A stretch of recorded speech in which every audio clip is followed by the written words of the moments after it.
I'm a 35-year-old office worker. My husband, Kevin, is 6 years older than me, and we've been married for 9 years. Right now, I'm living with my mom for some reasons. Let me explain how this happened. 4 years ago, Kevin and I built a house. At that time, Kevin had just changed jobs and we didn't have much money saved or a high income. Kevin used to work for a big company, but his boss constantly bullied him secretly. This caused Kevin to have trouble sleeping, and eventually he couldn't go to work anymore. He saw a psychiatrist and took a 3-month break, but when he didn't get better, he quit his job. After that, we lived on just my salary. Kevin didn't work for 3 months, but slowly started to feel better. He began eating and sleeping well again, and his psychiatrist was happy with his quick recovery. My cheerful, loving Kevin was back. He then started looking for a new job.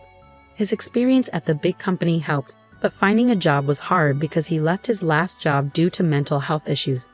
During this time, we found a small company that needed Kevin. The salary was about 3/4 of what he used to make, but he was happy to be working again. He said it was much better than being without a job, which made me happy. This job was also in a field he wanted to work in. We wanted to have children, but it was clear that life would be tough if I stopped working. So I continued working. I also loved my job, and we decided not to have children at that time. Our life was peaceful until my mother, Sarah, was paralyzed in a car accident and needed a wheelchair to get around. My dad had passed away when I was in middle school, and Sarah had been living alone since then. Our family home was old and not suitable for a wheelchair, with many steps. Kevin then said, "I'm worried. Let's live together." Sarah and I were surprised, but I appreciated Kevin's unexpected kindness. Since Kevin had just changed jobs, we were unsure about the future, but we decided to apply for a mortgage. As we expected, it was tough to get a loan because Kevin hadn't been at his job for long. However, we were determined and didn't give up. After trying with several mortgage companies, we finally found one that worked with us and approved our loan. We bought our dream home, which I had always imagined, filled with the smell of wood, thick wooden beams on the ceiling, custom storage spaces, a kitchen tailored for my height, and spacious cypress flooring. Importantly, it was a single-story, barrier-free house, perfect for living comfortably in a wheelchair. We were excited as our house was being built and visited the construction site every day. When our carefully designed home was finished, it had a large yard where my mom, who now rarely went outside, could enjoy sunbathing. However, there was a catch with the land. It was given to us by Kevin's grandfather, who adored Kevin. Kevin's family wasn't wealthy, but when his grandfather was diagnosed with cancer, he started to distribute his assets, giving us the largest plot of land. It felt like winning the lottery, but the land was just a 10-minute walk from Kevin's family home. When we told them my mother would be moving in with us, Kevin's sister laughed and said, "Why is your mother moving in too? How shameless is your family?" Kevin's mother told me that marrying someone different like me would bring trouble. She also harshly said it was terrible for her son to have to care for an old person and called me a curse. Even then, Kevin stood up for my mother and me. He said the land was a gift from his grandfather, and no one should complain. Kevin's mother and sister are really mean. It's amazing that Kevin, who is so kind, comes from that family. He's like a beautiful flower that grew out of mud. Kevin always says his family shows him how not to be. Kevin thinks his grandfather gave us the land because he wanted us to take care of his mother in her old age. He also gave other properties away. Kevin's sister got a parking lot that's a 10-minute walk from their home. It's smaller than our land but makes good money from parking fees. Honestly, I would have preferred that, but a gift is still a gift, and we are thankful. Thanks to my grandfather-in-law, we could build our house without paying for the land and used it to help get a loan. When the house was finished, we invited Kevin's mother and his sister's family over. The builders told us they had visited the house several times without asking us. They showed up late without apologizing and said, "This is kind of like Grandpa's house, so it's like our house too." Kevin's sister came in with muddy shoes and said the house smelled nice and didn't need air fresheners. She and her husband walked around with muddy shoes, ignoring the slippers we offered. When I suggested they use slippers, she laughed and said it was too much trouble and that we could just clean the floor. The visit was uncomfortable from the start, and they didn't bring anything with them. When they saw my mother's room, which is spacious and sunny, Kevin's mother said she would like that room. My mother's room is like a duplex with its own kitchen, almost a second living space. "I want to live here," said my mother-in-law. She then told my mother, "You were lucky to have that accident, weren't you? Thanks to being paralyzed, you moved from that old shack to this nice house. Isn't that a lucky turn of events?" My mother said nothing but looked very sad. I was really angry inside, but before I could say anything, Kevin spoke up. "What did you just say? There are things you should and shouldn't say. It makes me question your humanity. I can't even believe you're part of my family. You're the worst. Apologize now," Kevin demanded firmly. Whether they were amused or not, my mother and sister-in-law glared at me. Then my sister-in-law angrily asked Kevin, "What's this all about?" "It's a total turnoff. It's not cool to invite people over and then be rude to them. Just because you built a house, you think you can act superior." The mother-in-law chimed in, "My son messed up by marrying you. You're a jinx." Kevin didn't stay silent. "Enough is enough. This mess started because of your rude comments. You said the accident was a good thing and called my wife a jinx. I will not forgive that." The mother and sister-in-law looked frustrated by Kevin's strong response. Then my mother, who had been watching everything, said with regret, "It's okay. I am here because of the accident, and it's true I moved from a rundown house to this beautiful one. Your son has always been kind to me. Thank you." Perhaps feeling guilty, the mother and sister-in-law left, giving me a nasty look. My mother then apologized to Kevin. "I'm sorry if I upset your mother and sister. I'm sorry for ruining the mood at our housewarming party." Kevin responded, "No, I should be the one apologizing. It's embarrassing how they lack decency. I'm really sorry, but I am happy to be living with you. Please understand that." With that, my mother started to tear up. Since we live near Kevin's parents' house, the neighbors all know us well. They've known Kevin since he was a child and are very kind to us. 4 months have passed since that day. We were finally settling into our new home, and my mother started to smile more when I received an unexpected call from home while I was at work. We rarely get calls from home, so it surprised me.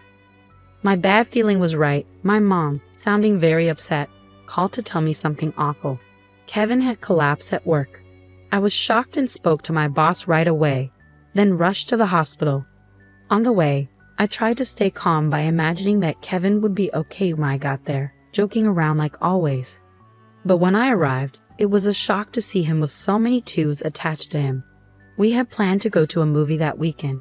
The doctor told me Kevin was in critical condition and might not wake up. I felt like I was in a movie. I couldn't even cry. Despite my prayers, Kevin passed away at the hospital. My shock continued as my mother and sister-in-law arrived when they heard Kevin had died.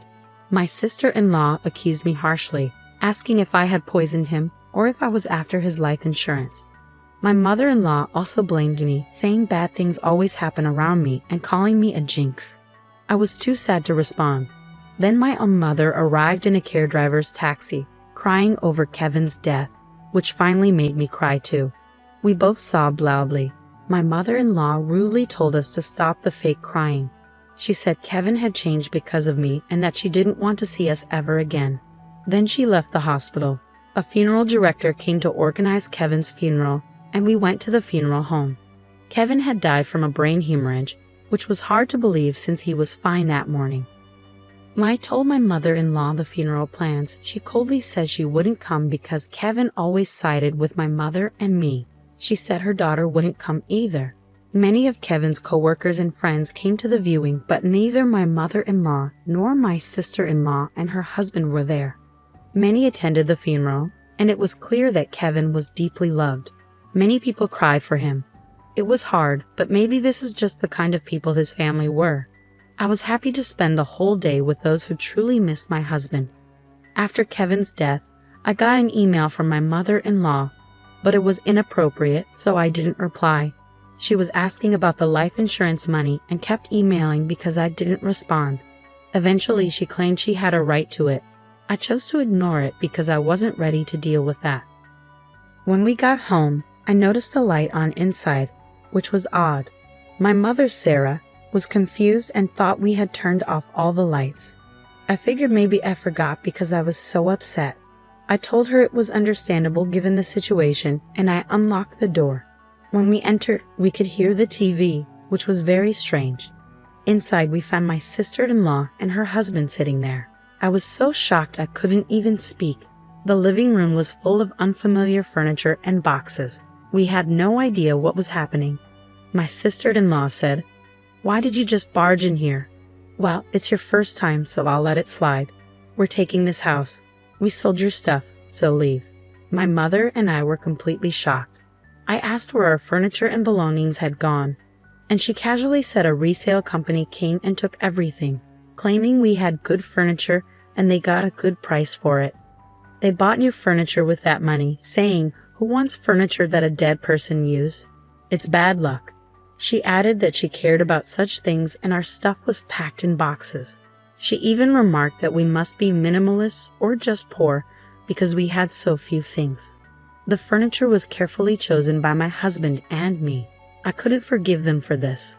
My mom was furious too, her face turning beet red, but she was too shocked to respond. I immediately called the resale company. After explaining the situation, they agreed to treat the items as stolen and return them. Now that my husband is gone, dealing with this was the last thing I needed. I don't want anything to do with his family, but I do want to stay in a house that's full of memories of him. While I was wrestling with these feelings, my mother quietly said to me, "What do you think Kevin would say if he were here now?" "He might say we should leave. I'm sure he would." Kevin often mentioned it's good to spend time with people who understand you, but there are some people who will never understand no matter how much you try. It's a waste of time dealing with those people. He was actually talking about his own mother and sister. I realized that if we stayed, his family would keep interfering. Acting on impulse, I signed a lease for an accessible apartment. My mom was surprised by how quickly I made that decision. I asked the resale company to hold on to the furniture for a few days, and it was moved to our new apartment 3 days later. In exchange for moving out, I made my mother-in-law and sister-in-law promise to cut ties with us. So a new life began for just my mother and me in the apartment. It turns out Kevin had many life insurance policies, almost obsessively so. He used to joke always with a smile, "When I die, you guys will be rich." True to his word, he left enough money for my mother and me to be comfortable for the rest of our lives. Since he couldn't secure a mortgage when we bought the house, I, being employed at a major corporation, bought the house in my name. I made sure that even if something happened to Kevin first, I wasn't going to keep paying a mortgage for a house I wouldn't live in. According to our agreement, the house would be auctioned off if the mortgage wasn't paid for 4 months. Time flew by, and 4 months passed quickly. Then I started receiving a lot of calls from my sister-in-law, Emily, and my mother-in-law, Maria. My call history was filled with their names, and it was getting scary, like something out of a horror movie. They were incredibly persistent. So I finally answered the phone. They were furious because the house was being sold. Apparently, when they tried to return, they found out they couldn't get in because of a seizure notice. Emily and her husband had moved out of their apartment since Kevin passed away, and Emily had also quit her job. I suggested they move back into their parents' house since they were panicking about suddenly being homeless. Surprisingly, Maria had gotten so caught up in gambling that she couldn't keep up and had sold her own house. It turns out they had been living together for the past 5 months. I also heard that they sold their main source of income, a parking lot in front of the train station, a long time ago. Now, Maria and Emily's family are completely homeless. When Maria said, "I'm sorry for everything. Let's get along. Can you lend me some money, please?" I replied, "I think it's best if you stay away since I'm a jinx. We're strangers now that we severed ties." Maria was quiet after mumbling weakly. In my mind, I was thinking, who's the real bad luck charm here? Then when I said I wouldn't lend them a single cent, Emily, who had been listening next to Maria, shouted, "You devil. Bring us the money right now." I replied, "I am a devil and bad luck, so I'm going to hang up now," and ended the call. In reality, I involved a lawyer for the past 5 months to push for the auction of the house. I thought it was an unusual case, but apparently, it's not that uncommon. The house was sold without any major issues, giving our family a moment of peace. We plan to find a new home with the money Kevin left us. Since it's just my mother and me, we don't need a big house. We'd rather prioritize security as 2 women living together. So I chose a condominium with minimal noise disturbance. I remember something my husband always said when we built our home. People can get energy from the sun, so let's create a place where your mother can enjoy her hobby of reading in the garden without feeling self-conscious. With those words, He had made a spacious courtyard for her. So I looked for a condo with a large balcony where she could enjoy her coffee and read. It's smaller than our previous home, but the room is spacious enough to house the furniture my husband probably chose. The piece of land that was gifted to us by Kevin's grandfather was expansive, and the house sold for more than expected. With that money, we're moving forward. I recently bought a luxurious condominium with exceptional security features, a choice I'm sure would have comforted my always cautious husband, Kevin. The peace of mind that comes from living in such a secure place is invaluable, especially after the tumultuous experiences with my in-laws.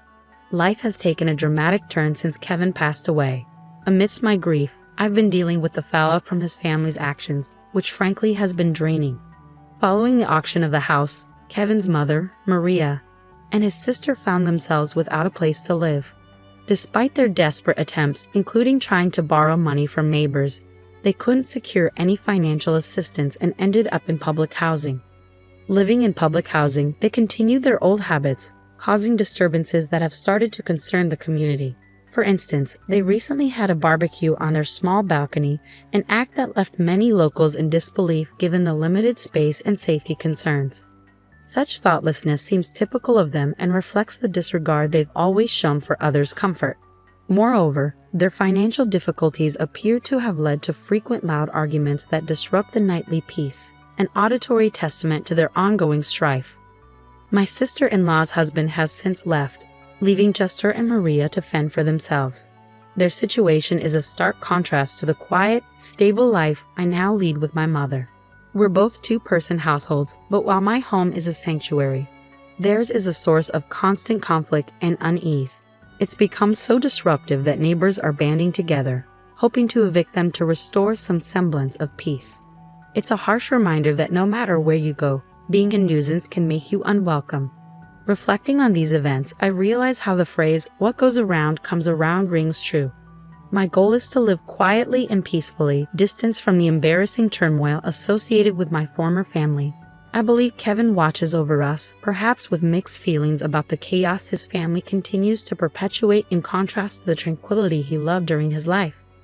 As I move forward, my focus is on living a life that causes no trouble to others. I want to honor Kevin's memory not just through words but through actions. He always advocated for a life well lived, surrounded by people who bring joy and understanding. Despite the unfortunate family dynamics he left behind, I'm committed to building a life filled with positivity and peace. The decision to buy this condominium wasn't just about finding a new home. It was about creating a haven where my mother and I could feel safe and secure. The quiet, the order, and the absence of drama allow us to enjoy each other's company and focus on the things that truly matter. It's smaller than our previous house, but every corner of this new space is cherished, every moment of silence savored. I've learned a lot about resilience and moving forward. The memories of Kevin, filled with love and laughter, inspire me every day. They remind me of the importance of living authentically and compassionately, ensuring that his spirit of kindness is carried forward. Living well is perhaps the best tribute I can offer to a man who gave so much and asked for so little in return. In this new chapter, amidst the serenity of our chosen sanctuary, I am determined to live not just for myself, but in a way that would make Kevin proud.